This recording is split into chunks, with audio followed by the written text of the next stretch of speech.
we have two questions. One is about the need, the desire to want to change others. And the other has to do with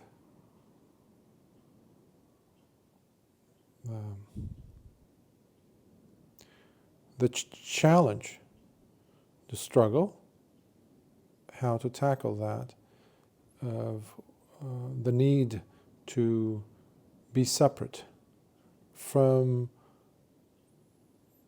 others that don't match who and what you are, how you think. Basically, what to do with the fact that a person experiences complete existential difference from one's own surrounding. What is the best method, basically? A question that came up that deserves some attention. So these are the two.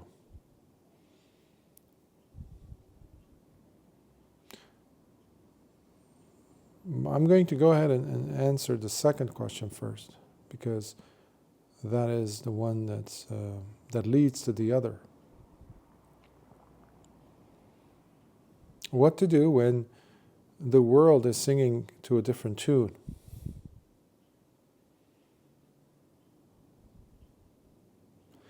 Is going in a different direction than where you feel that it should be going. What do you do? Unfortunately, we are not given the right tools when we grow up to gain a sense of differentiation. That's a term that we get from the field of psychology, where you find your identity, your who and what you are as a person. Piaget used to, the French psychologist, had organized, basically the breakdown of a person from the youngest age, when you land basically on this planet, and the various stages. Every psychologist, in a sense, in that era at least, came up with their own versions or additions to that, updates to that. But essentially, the child is going through the phase of one's life where you are completely susceptible to outside factors, outside threats, outside conditions that, and you're completely unfamiliar because you just landed. So you are fully dependent upon those caretakers for your physical support, for your existence, sustenance, protection, security. But also, in time, their own ideas. So you become like a sponge that's taking in everything that is being offered. In fact, you're being told. In some cases, you're being directed to. And that has its place, of course. The mother has to push the hand of the child when the child reaches over to try to, explore what this stove is that's burning. What is this thing called? Fire or a candle. So the child is going to reach for that flame, and the father is going to push his hand away and say, don't do that, or something even more serious. So those things, notwithstanding, but over time, as the child is being exposed to different ideas, different interpretations, different influences, basically, whether it's at school or the community or the tribe in olden cultures, you're always getting new information and data, some of which sooner or later will clash with your own ideas or the ideas of those around you who've given it to you, like parents, your school, your church, your temple, this, that. For the many, what usually happens is the world that a child is born into, even in this time where technologically we call ourselves more advanced, etc., more tools, more means of communicating and being in touch with other parts of the world, other cultures, this and that. Despite that fact, many still want to remain functioning according to those influences around which or within which they were raised.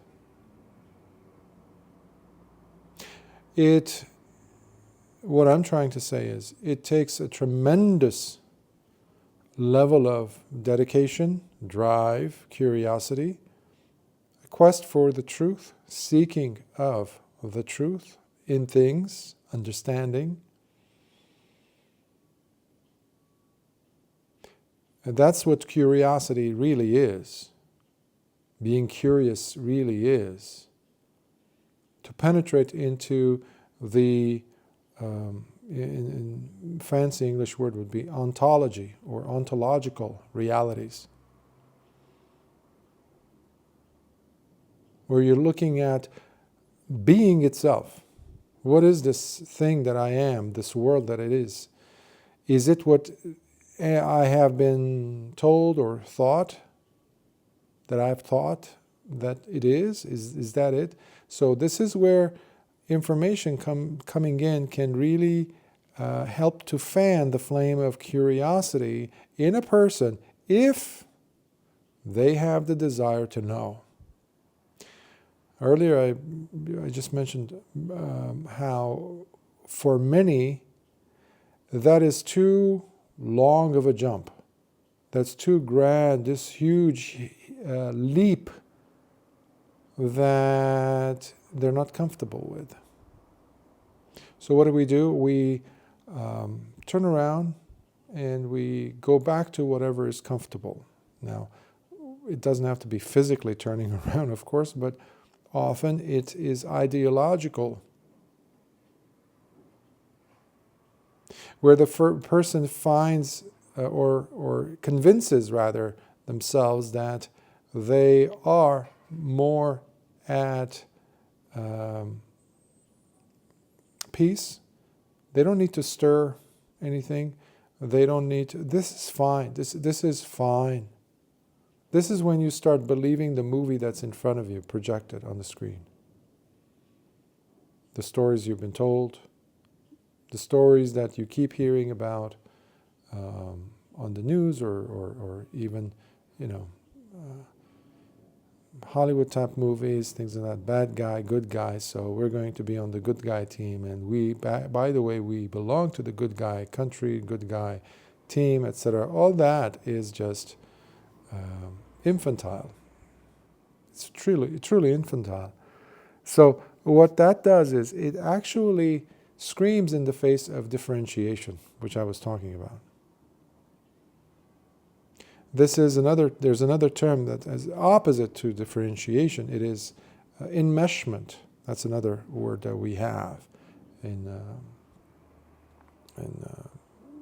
psychology and therapy, Bowen and all that, Bowenian ways of thinking. And we have things in therapy that we use, I used to use, like genograms.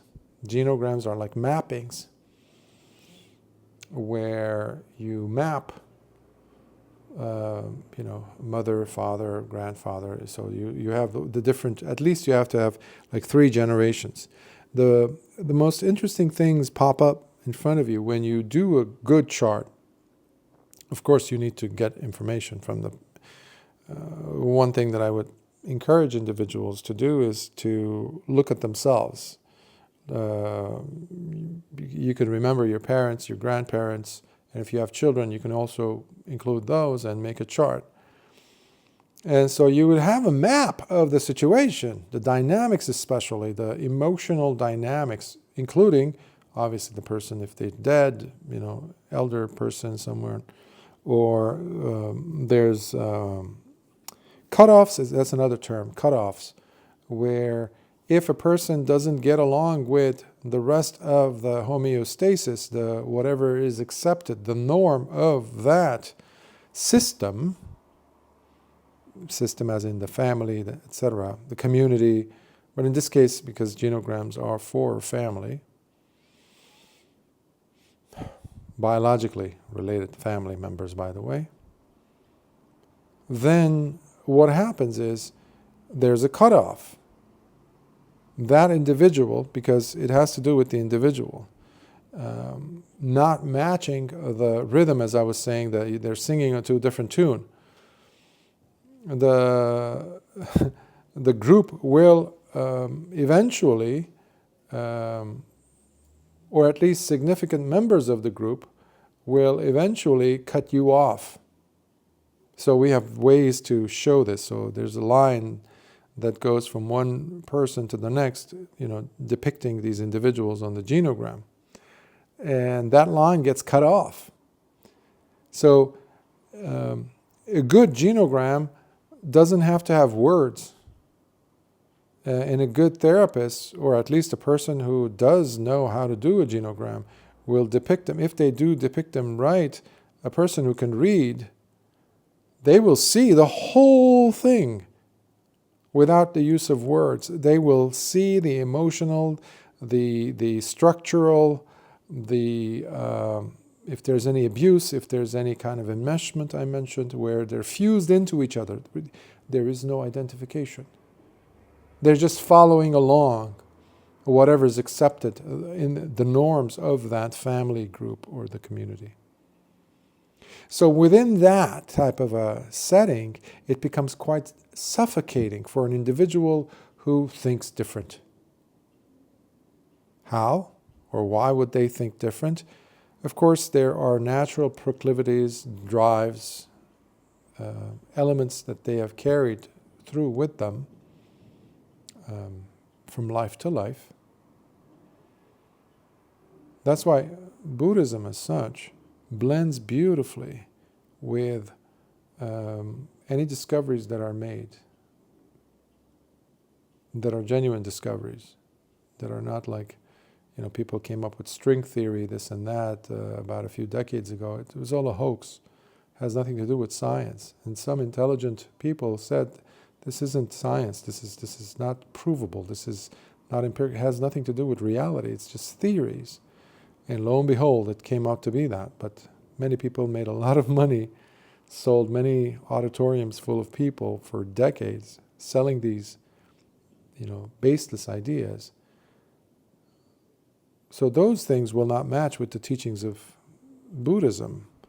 But when we're talking about these enmeshments, things like that, and the cutoffs, and the silent punishment that the individual who's identifying himself separately or herself, in other words, differentiating oneself, knowing what is true for them based on universal values. You're not going crazy. You're not going on a wild, psychedelic trip, or you're living, without any restraint and living an immoral life, breaking the law, or living unethically, harming others, that type of being independent. That's not what we're talking about. This is a legitimately driven attitude to understand without, having it come at the cost of other people's welfare or happiness or benefit. Especially your own, because your values are very much tied into the values of others when you think of it in an ultimate sense. However, given the fact that the majority does not feel comfortable with your adventuresome spirit, to go after finding out the truth about things, 99.9% of people will not be okay with that. And you have to live with that, in a sense. Unless you choose to break away, differentiate, which is the best example that I can think of is the example of Lord Buddha, Siddhartha Gautama. He was born into a family. He was born into a class of society, the warrior kingly class. So they were the royal class. They're called the Khattiya or Kshatriya. To this day, they exist in India and in Nepal and Hindu culture, basically. So it's the royal class. They're the rulers. Whoever's born into that, by default, you have a certain role to play in society. So he landed in that society, which also brought with it power, rulership, as I said, money, control over others, resources, etc., etc. Compared to the others, you're at the top echelon in many ways. The Brahmins are there too, and they place themselves, those are the religious classes, this and that, but in essence they didn't have power as such. They used different techniques to get the power of the king by threatening, like debacles are going to happen unless you make sacrifices, you pay us, etc., etc. And we do sacrifices so that we can protect the kingdom, so that way it's a backdoor way of controlling others and placing yourself at the top because you're the spiritual part of society. That was the whole structure or charade. To this day it exists, the Brahmin society. But in essence they didn't have power. So Siddhartha Gautama was, born into the royal class. And his father was a king already on top of that. So he was the crown prince. And then there was the added expectation from his family, from his dad especially, who had heard these, astrologers and the predictions about his son being, a big candidate. Either he would become a Buddha, or he would become a wheel-turning monarch, Chakravarti, which is as rare to happen as a Buddha, by the way, because that would be a king that conquers without the sword. People just give their kingdoms to him because he's such a powerful presence, and he bases his whole dominion upon the foundation of the Dhamma, principles, values. Basically whatever is happening in the world today, the opposite of that, where you don't have to convince anyone that this is truth, not that. There's no wars, none, in that dominion. So he rules over the whole world. So his dad wanted him to become that. So there was a lot for him to carry on his shoulders, Siddhartha. Meanwhile, he was curious, like, is this the world? Is this it? Is this, So he was exposed to realities of life, such as that he couldn't find an answer to, such as the fact of old age, the fact of sickness, the fact of death, and the fact that there is this spiritual path that no one seems to really give us a full, concrete answer to. What is it? Why do people sit down and meditate? Why is a person acting differently than others? Why are they wearing different clothing? Why are they shaving their heads? Why do they have these practices? Why does a person walk around barefoot, carrying a bowl for his food, wearing things that are, obviously been picked up from the trash, or no one wears them? Why do people do that? So he had legitimate questions, which did not fit the agenda, did not fit his family's ideologies, narratives, his friends, all those with whom he was raised, his society. So his understanding of the world was becoming more and more differentiated. Now, what society does, what your family will do, what your surrounding will do, they will try to put a last, ditch effort, as they say, to kind of get you back, to convince you. They will do like a family intervention as if you're a drug addict or something, and to convince you otherwise. I might be presenting an extreme example, maybe, but these are things that do happen and have happened. So, for such a person, if they're not going to continue living in denial, in the case of the Buddha, Siddhartha, it took him 29 years to reach that decision. Basically, at the age of 29, he walked away from that world. Now, this is where it gets, interesting. Because for the first time, you're going to see what it meant, what their concerns for you were. Because they will come to you and say, well, you're going to end up without a home. You're going to end up without support. Who's going to be there when you're old? Who's going to take care of you? That's a big one. Especially if you're old enough, if you're past the age of 27 or something, in your 30s, you start to consider these realities. What if I fall and I need someone to get me a glass of water, and there is no one to give it to me? These are existential, survival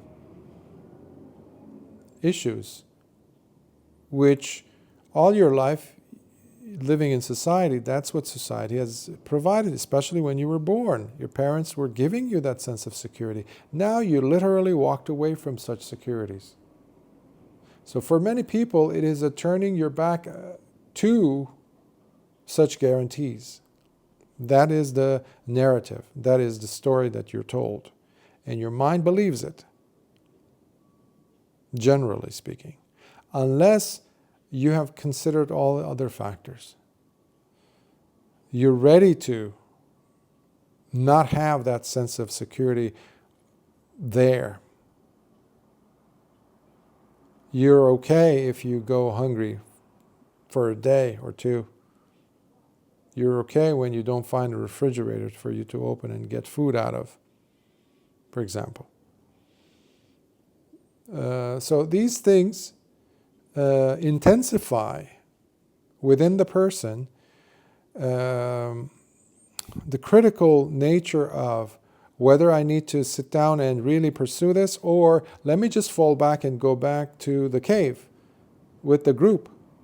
And there is, that is where, as I said, 99.9% of people go back to. Now again, this is, I might be presenting it from religious, renunciation point of view, because I use the example of Siddhartha, the Buddha's example. But this does not have to be only in that arena taking place. This could be in any arena. For example, college students, university students would come to the late Joseph Campbell when he was a professor of mythology. And he mentioned this so many times in his talks, in his books. So many of his students would come and ask him, Professor, my father is an attorney, my mother is a doctor. They want me to be one of the two. What should I do? But I don't want to, because they were now fascinated by the themes and the topics they were being exposed to. So they were curious to know what he would say. So his response was, I think he would say, follow your bliss. Follow your bliss. So whatever is your inner call, because you are inhabiting your own two legs. You have a heart inside your chest beating. You have your own eyes. You have your own brain. You have your own hands, your arms, your body. This is your life, essentially. Don't be afraid to differentiate yourself, because ultimately that's what we talk about. That's why you were given a name. Well, unfortunately, many people give, something I never understood, where a father names, or the family names the son, for example, the same name as the father, and they call him Junior. Like, already one person with that name in that particular nucleus of a family is enough. Let's add some color. Like, why do you call it? Sometimes they have more than one. George Jr., George, the third, or something like. So it's like using the same color on a palette to paint a different, painting, on the same painting to have different texture from that same color without using any other pigments. It's silly. You didn't come to this planet to just copy others and to copy what other people have said and thought. We, each of us, has something to give and contribute. That's my understanding. And now the life that we are exposed to might put the brakes on it. That's where your drive has to come in. Why did you want to be born in the first place on this planet? What is your mission? Why did you show up? These are legitimate questions to ask. In Buddhism, we have a whole system of looking at this question.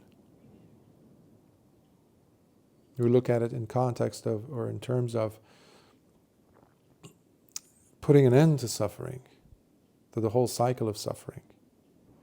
And that is already the journey's, that's the journey, where you start working towards putting an end to suffering by looking at your own choices. Because that person, or 99.9% of the population, is suffering. Because it takes gut to differentiate yourself. That's where you're going to find the answers. Because by listening, surrounding yourself with other people, you're going to have a zillions and zillions of different opinions and views about what you're supposed to be experiencing. Meanwhile, it's your voice, your inner voice. How could anyone else know that? No one. So you have to go and do the courageous thing and go on your Native American culture, they call it the vision quest. But it's much deeper than that, what I'm trying to say here. It's existentially perpetuated, it's continuous until you reach the end of suffering, which is what Siddhartha Gautama, as the Buddha, achieved, because he walked away from the security of a royal palace, royal life, the royal cuisine. He just took off and he went into the unknown. Not for the sake of going into the unknown, but to understand. That has to be the drive. Otherwise, it's just you're going into circles, and it usually turns into a downward spiral, in fact. You're going to try to experiment different things and go doing this and doing that, and then you won't even be identified to yourself. You'll be lost. And that's what we see happening in people when they go and do different types of drugs and go do ayahuasca and in South America and experiment, because they are simply bored. That's a danger right there. Which the living with a community of people who are smarter than you can actually be helpful in this case. So when you're walking away trying to break away from being enmeshed to becoming differentiated, you need to make a wiser choice, which hopefully you have spent a lifetime already calculating and gaining enough information and data to do that part of the math equation. So you don't make stupid mistakes. And for that, you need teachers. Plain and simple. And that's what Siddhartha Gautama did. First, he did go looking for teachers who guide you, who have been on that path, whatever that path is. So today, which actually takes me to the second question. We want to influence others, basically. I need to persuade you that you are wrong in this. Why? Because I think this is the reality, this is the truth. So you have to follow this, you have to accept this at least. The desire to teach others, the desire to change others, the desire to alter the other person's thinking, that in itself I find to be one of the most subtle layers of conceit. It's packed, it's there, 100% saturated with conceit. Because if it is truly genuine, the interest that the person has to want to change the other person, or, well, when you want to change the other person, already there's a desire. There is conceit there, within you, no one else. We don't care about the other person in this case. Why do you want to change the other person's mind? That's a question that I think we have to ask ourselves. Why is it so compelling? Really? Can't you just live with the truth that you have supposedly discovered? Why do you have to go outside and proclaim it to the world and to change, in fact, the world, the opinion of all others? And when people don't listen to you, which is a natural reaction, what happens to you and the truth that you're supposedly,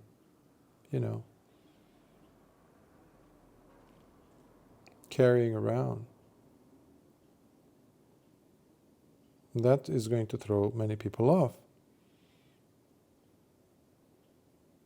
So one has to be comfortable sitting with themselves in the truth, but with the soothing, silky, kind, tranquil, joyful drive of remaining curious to understand, which does not include others and their opinions, in order for you to stay in that state of tranquility.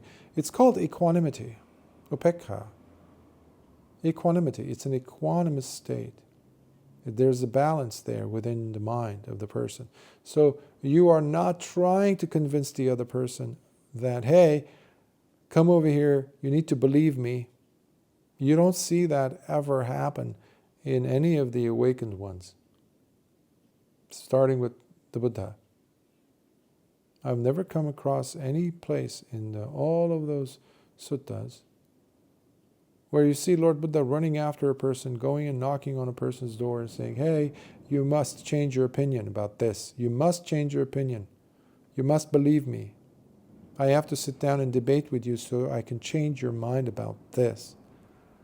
No, the fire inside the person, the quest has to be so strong, consuming, driving, that they must reach a state of maturity. They must be at a point where there's no, they pass the point of no return, in fact. They want to find out. And when you do find out the truth, it is for you. Now there will be others who, if they have pursued their path well, honestly, with truth, with genuine curiosity to find out the truth about things, that they will come to you. They will see what you're saying. They will come to listen to the song you're singing. And then you could share with them. But there isn't that drive to want to change the other person's opinions, to feel safe about, or to feel like, yeah, you have something that's worthwhile. But that's what, unfortunately, people have been like and are. That's how we function oftentimes. We want to make other people convinced of our truth. Everybody's competing, everybody's speaking, everybody's trying to say something to change the position of the other. And that is, I can even say it's vulgar, in fact. Of course, there needs to be some common ground of accepted norms, values, of course, that goes without saying. However, the color blue that you're looking at and someone else standing next to you looking at might not exactly be the same. The person might not even be seeing the color blue. They might be reminded of something else entirely. That shouldn't change you seeing the color blue.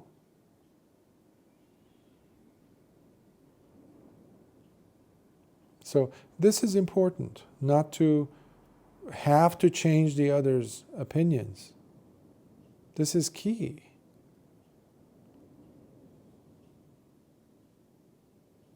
Who cares what other people are saying, are thinking, if they don't match yours, ultimately? What are you going to do? You're going to rally people around you so that you can go ahead and fight them and create a party of some sort of this party versus that party, or this opinion, this school. And that's why the Buddha never created a school in a sense of a particular type of Buddhism. Unfortunately, within 100 years from his death, when they did the second council, where the monks gathered to deal with some issues that had come up with some groups of monks who were breaking away and coming up with their own ideas as to what is appropriate, what is not, that was not in agreement with the teachings of the Buddha. Within the 100 years time span, they come together, and lo and behold, there's over 60 different branches of Buddhism. Imagine that.